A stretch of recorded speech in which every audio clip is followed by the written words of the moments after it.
안녕하세요. 카카오에서 블로그 개발 업무를 하고 있는 마크입니다. 저는 오늘 티스토리에서 에어플로우 활용기에 대해서 발표를 진행하려고 합니다. 티스토리에서 에어플로우를 도입하게 된 이유와 에어플로우에 대한 간단한 소개, 그리고 티스토리 에어플로우 활용기에 대해서 살펴보겠습니다. 첫 번째로 에어플로우 도입 이유입니다. 티스토리 서비스는 사용자가 마음대로 조립하는 블로그 서비스입니다. 다양한 플러그인을 제공하고 있으며 사용자가 원하는 대로 사용할 수 있도록 서비스를 제공하고 있습니다. 왜 티스토리에서 에어플로우가 필요했는지 먼저 살펴보겠습니다. 앞서 티스토리 서비스를 설명드린 것과 반대로 통계에 대한 서비스 제공이 미흡합니다. 구글의 애널리틱스 플러그인에 의존적이며 내부적으로는 방문 통계 일부만 제공하고 있습니다. 두 번째로는 통계 생성, 수정의 어려움입니다. 운영 기획에서의 요청에 빠르게 대응하기가 어려웠습니다. 모듈형 모놀리스 구조의 프로젝트를 유지하고 있으며 스프링 배치, JPA 네이티브 쿼리를 사용하고 있어서 개발 속도가 조금은 느린 편입니다. 또한 다양한 곳에서 워크플로우가 실행되고 있어서 관리에 어려움도 있습니다. 세 번째로 살펴볼 것은 티스토리 시스템입니다. 다양한 데이터베이스 워크플로우가 실행되고 있습니다. 유입과 연관된 데이터는 하둡, 드루이드를 사용하고 있으며 블로그 연관 데이터는 MySQL, 몽고DB, 아랑고DB들을 사용하고 있습니다. 유입 연관 데이터는 우지를 사용하여 워크플로우가 구성되어 있고 블로그 연관 데이터는 스프링 배치를 이용하고 있습니다. 또한 긴급한 기획 운영 요청에 루비 스크립트를 활용하여 회신을 주기도 합니다. 그래서 저희는 에어플로우를 도입해 보기로 결정했습니다. 에어플로우에 대해서 잘 모르시는 분들도 계실 것 같은데요. 잠시 에어플로우 소개를 드리겠습니다. 아파치 에어플로우는 워크플로우를 작성하여 스케줄링, 모니터링을 담당하는 플랫폼이라고 보시면 됩니다. 2014년 에어비앤비에서 개발을 진행했고 현재는 오픈소스화되어 2.1 버전이 공개되고 있습니다. 앞서 말씀드린 워크플로우에 대해서 간단하게 설명을 드리면 통상적으로 작업의 흐름을 의미한다고 보시면 됩니다. 에어플로우는 개발자가 작성한 워크플로우를 관리하는 역할이라고 보시면 될 것 같습니다. 에어플로우 아키텍처에 대해서 간단하게 알아보겠습니다. 워커, 스케줄러, 메타DB, 웹서버, 대그로 구성됩니다. 오른쪽 화면과 같은 구성을 가지고 있습니다. 각각의 역할을 살펴보면 워커는 태스크를 실행하는 주체입니다. 태스크를 실행하고 결과를 반환합니다. 스케줄러는 태스크를 모니터링하고 실행해야 할 태스크를 스케줄링하는 역할을 합니다. 메타DB는 에어플로우를 구성하는 메타데이터를 저장합니다. 웹서버는 에어플로우를 모니터링할 수 있는 웹 UI 서버입니다. 끝으로 덱이란 파이썬으로 작성된 워크플로우입니다.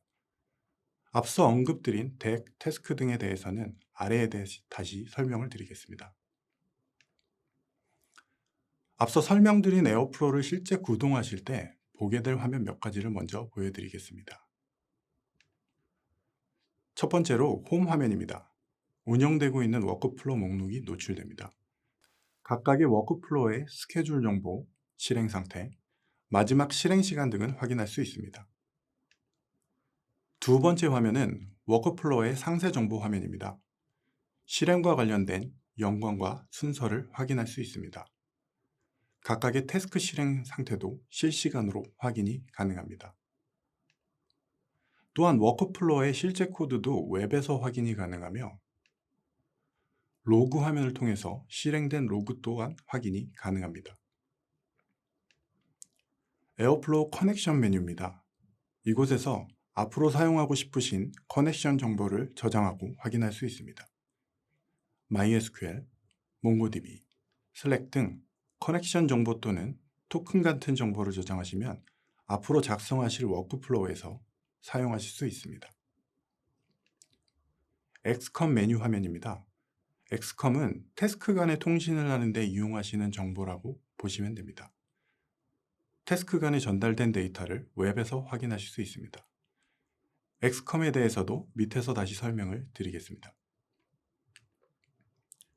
에어플로우를 누가 어떻게 사용할까 궁금했습니다. 에어플로우를 활용하고 있는 서비스 또는 팀들을 대략적으로 살펴봤습니다. 카카오 사내에서는 데이터 분석, 데이터 플랫폼 팀에서 주로 사용을 하는 것으로 확인했습니다.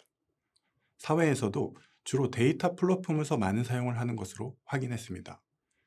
예외적으로 저희처럼 배치 시스템을 일관해서 사용하는 곳도 몇몇 곳을 확인할 수 있었습니다. 앞에서 언급되었던 덱이란 무엇일까요? 덱, 태스크에 대해서 알아보겠습니다. 덱이란 태스크 간 종속성과 관계를 구성하여 실행 방법을 정의한 것입니다. 보여드리는 코드와 같이 덱, 태스크, 디펜더시를 정의해서 코드를 구성하시면 오른쪽 화면과 같은 관계가 생성됩니다. 처음 에어플로우를 접하신다면 아직도 조금 낯설고 복잡해 보이시는 분들도 계실 것 같습니다. 간단한 예제를 통해 다시 설명드리겠습니다. 앞서 설명드린 덱을 다시 설명드리면 덱은 그저 개발자가 작성한 코드입니다. 파이썬 코드로 덱을 작성하시면 됩니다. 보이시는 샘플 코드와 같이 에어플로우에서 제공하신 덱, 태스크를 이용해서 선언하시면 덱이 생성됩니다. 예제는 간단하게 두 개의 태스크로 구성되어 태스크 1에서 태스크 2로 실행되는 덱입니다. 태스크 1로 선언된 더미 오퍼레이터가 실행되고 나면 태스크 2인 배시 오퍼레이터를 실행하여 헬로 에어플로우를 출력하게 됩니다. 태스크는 덱을 구성하는 요소입니다. 태스크 선언을 통해서 덱에서 구현하고자 하는 기능을 구현하실 수 있습니다. 에어플로우에서 태스크 구성을 위해서 제공하는 다양한 오퍼레이터가 존재합니다. 해당 오퍼레이터를 이용해서 태스크를 선언할 수 있습니다. 배시 오퍼레이터, 파이썬 오퍼레이터, MySQL 오퍼레이터 등등 다양한 오퍼레이터가 존재합니다. 오른쪽 코드처럼 사용하고 싶으신 오퍼레이터를 이용하시고 태스크를 선언하시면 됩니다. 파랗게 표시드린 배시 오퍼레이터, 파이썬 오퍼레이터 등이 가장 많이 사용되는 오퍼레이터입니다. 위에서 설명드린 덱, 태스크 구성을 오퍼레이터를 이용하여 간단한 예제를 살펴보겠습니다. 우선 배시 오퍼레이터를 이용하시면 배시 커맨드를 사용하실 수 있습니다. 덱 선언을 기본 인자와 함께 선언했습니다. 다음으로 배시 오퍼레이터를 이용하여 두 개의 태스크를 선언했습니다. 마지막으로 태스크 관계를 설정했습니다. 배시 오퍼레이터를 이용하시면 배시 커맨드 인자를 이용하여 커맨드를 실행하실 수 있습니다. 파이썬 오퍼레이터는 파이썬 함수를 실행합니다. 아래와 같이 파이썬 함수를 선언하시고 파이썬 오퍼레이터 태스크에 함수 이름을 세팅하시면 됩니다. MySQL 오퍼레이터를 이용하시면 MySQL 접속하여 DDL, DML 수행이 가능합니다. MySQL 오퍼레이터의 SQL 인자에 쿼리를 세팅하시거나 쿼리가 있는 파일명을 지정하시면 실행 가능합니다. 앞서 설명드린 MySQL 오퍼레이터는 실행은 가능하지만 결과는 반환하지 않습니다. MySQL에서 쿼리를 실행 결과로 받고 싶다면 MySQL 훅을 이용하실 수 있습니다. MySQL 훅 예제입니다. 보통 파이썬 오퍼레이터와 함께 사용합니다. 우선 덱 선언을 하시고 MySQL 훅 사용을 위한 select, insert 함수를 생성합니다. 그리고 파이썬 오퍼레이터를 이용하여 각각의 함수를 세팅합니다. 태스크 1에서 MySQL DB를 조회하고 태스크 2에서 insert를 수행하게 됩니다. 마지막으로 슬랙 오퍼레이터입니다. 슬랙 연동을 통해서 모니터링을 하고 싶다면 슬랙 API 포스트 오퍼레이터를 이용하시면 간단합니다. 슬랙 토큰, 메시지만 입력하시면 바로 테스트가 가능합니다. 다음은 티스토리 에어플로우 구성에 대해서 살펴보겠습니다. 티스토리는 에어플로우 2.1 버전을 사용 중입니다. 기존의 1.10 버전을 업그레이드를 진행하였습니다. 메타DB는 MySQL을 사용 중이고 도커, 쿠버네티스를 사용하고 있습니다. DKOS라고 불리우는 카카오의 쿠버네티스 기반의 서비스 위에서 동작하고 있습니다. 또한 덱 코드를 주기적으로 동기화하기 위해서 깃싱크 사이드카 패턴을 사용 중입니다. 마지막으로 쿠버네티스 위에서 동작을 위해 쿠버네티스 오퍼레이터를 사용하여 워커가 실행됩니다. 앞서 말씀드린 것처럼 DKOS라는 시스템에서 쿠버네티스로 시스템이 운용되고 있습니다. 스케줄러, 웹서버가 상시 실행 중이며 스케줄링에 맞게 워커를 생성합니다. 쿠버네티스에서 에어플로우 동작 화면입니다. 스케줄링이 동작하면 새로운 파드를 생성하여 태스크를 실행하고 완료 시 삭제가 됩니다. T스토리에서 사용 중인 도커 파일 샘플입니다. 에어플로우 베이스 이미지를 기반으로 필요한 패키지를 추가로 설치하여 사용 중입니다. 기본적인 에어플로우만 설치하실 경우에는 에어플로우에서 제공하는 베이스 이미지를 바로 사용하시면 됩니다. T스토리에서 실제 사용 중인 에어플로우 컨피그레이션입니다. 에어플로우 운영에 필요한 코어, 로깅, 웹서버, 쿠버네티스 관련 설정을 지정하실 수 있습니다. T스토리 에어플로우 웹 화면입니다. T스토리에서는 통계와 관련된 업무를 에어플로우에서 개발, 관리하고 있습니다. 마지막으로 T스토리에서 실제 사용 중인 예제를 간단한 샘플 코드로 보여드리겠습니다. T스토리 게시글에서 일별로 키워드를 추출하는 통계입니다. 앞서 잠시 설명드렸던 훅과 오퍼레이터를 이용하는 예제입니다. MySQL 훅, 몽고 훅, 그리고 파이썬 오퍼레이터를 활용하여 개발한 코드를 소개합니다. 먼저 구성한 덱을 설명드리겠습니다. 해당 덱은 3개의 태스크로 구분할 예정입니다. 첫 번째 태스크에서는 게시글 키워드를 MySQL에서 조회하도록 합니다. 두 번째 태스크에서는 조회된 키워드를 필터링 처리하도록 합니다.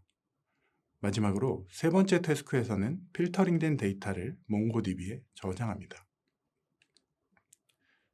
첫 번째 태스크인 게시글 조회를 위한 함수를 생성합니다. MySQL 훅을 이용해서 게시글 내용을 조회합니다. 블록은 게시글에 키워드를 추출하고 각각의 키워드를 카운터 객체를 이용해 카운트합니다. 두 번째 태스크에서는 키워드 필터링 처리를 위한 함수를 생성합니다. 트랜스폼 데이터라는 함수를 생성하고 이전 태스크에서 전달받은 키워드 중에 스팸 키워드를 제거합니다. 그리고 가장 많이 사용된 키워드를 50건을 추출합니다. 세 번째 태스크에서 사용될 인서트 함수를 생성합니다.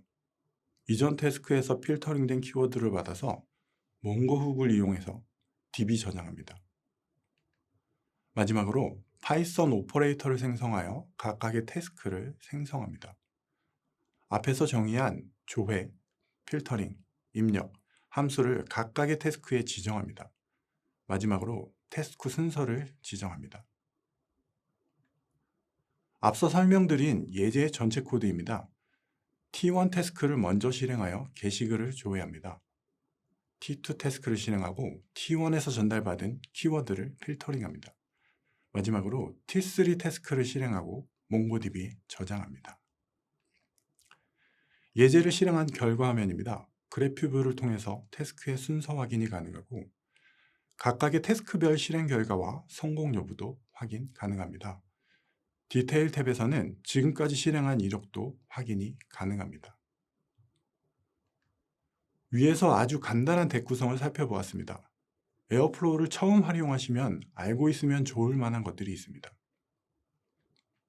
첫 번째로 엑스컴입니다. 엑스컴은 태스크 간의 통신에 활용됩니다. 앞서 설명드린 예제처럼 태스크 1, 태스크 2, 태스크 3 간에 엑스컴을 이용하여 데이터가 전달됩니다. 그런데 잘못 사용하면 보시는 것처럼 에러가 발생할 수 있습니다.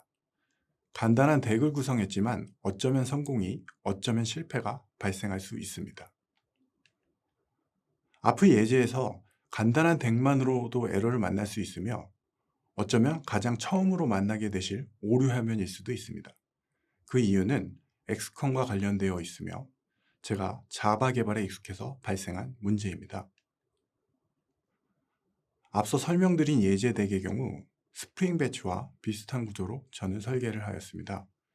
스프링 배치의 구조인 아이템 리더, 아이템 프로세서, 그리고 아이템 라이터의 구조로 태스크 1, 2, 3을 생성하였습니다.